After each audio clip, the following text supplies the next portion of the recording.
মাছ ধরার আজকে একটা চমৎকার কৌশল আপনাদেরকে দেখাবো।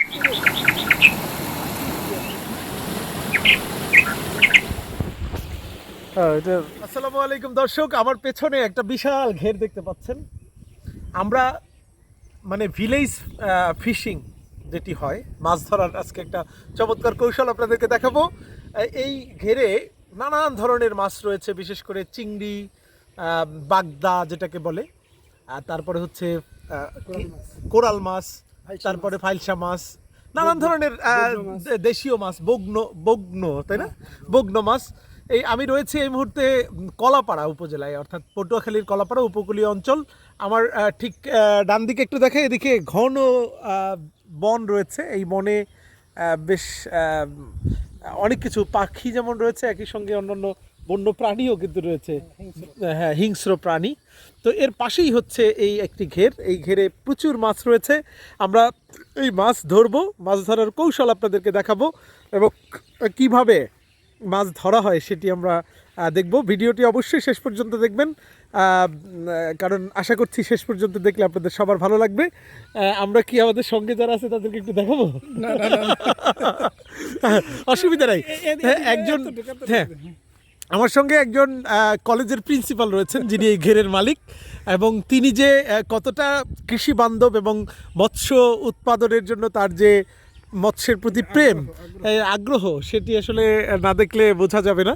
আচ্ছা, আপনার এই ঘেরে কি কি মাছ রয়েছে একটু বলেন তো সংক্ষেপে। এটা বিভিন্ন জাতের দেশীয় মাছগুলি আছে। কেমন লাগে এগুলো যখন ধরেন আপনি? খুব ভালো লাগে আসলে, নেচার প্রেম। আচ্ছা আচ্ছা, ন্যাচারাল মাছ বা ন্যাচারাল সব কিছুই তো এখানে ন্যাচারাল, এখানে কিছুই কোনো আর্টিফিশিয়াল খাবার বা অন্য কোনো কিছু দেওয়া হয় না। আচ্ছা, যখন মানে আপনি অবসর সময়, তার মানে এখানেই বেশি সময় দেন না? অবসর সময় এখানে। আচ্ছা, কি পরিমাণ মাছ হয় এখানে? এখানে ওই নদী থেকে আমরা হাঁটতে হাঁটতে কথা বলি। আচ্ছা, নদী থেকে ন্যাচারালি যা হয় আর কি, যে আন্দারমানিক নদী, এটা একেবারে এই পাশে এই জঙ্গলের পরেই হচ্ছে আন্দারমানিক নদী। হ্যাঁ, আন্দারমানিক নদীটা সমুদ্রের একদম সাথে মিলছে তো। আচ্ছা, তো এই কারণে মানে বঙ্গোপসাগরের কাছে একেবারে, হ্যাঁ, কাছে। বঙ্গোপসাগর থেকে যে মাছ আমাদের এই যে নদীগুলিতে আসে, এগুলি আবার এখানে নালা থেকে করা আছে। এটা এই মাছগুলো ওঠে এখানে না? এখানে উঠে, জোয়ারের সময় ওঠে।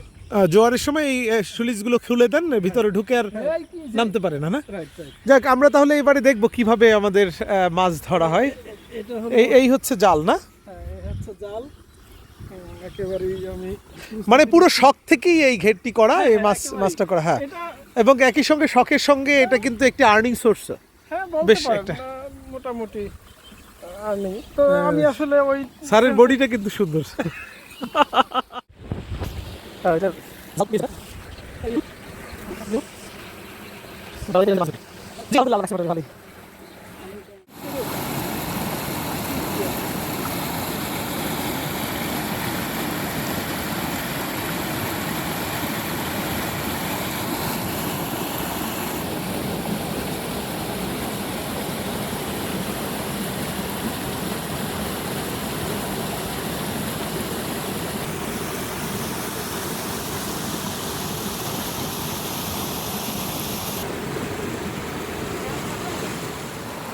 তো আমরা কিছুক্ষণ জাল পেতে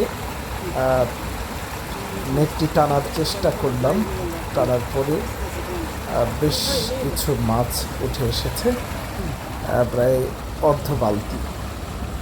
কিছু সাথে ঘাস এসেছে, তাজা ঘাস। এই মাছগুলো দেখে আমাদের ভীষণ ভালো লেগেছে।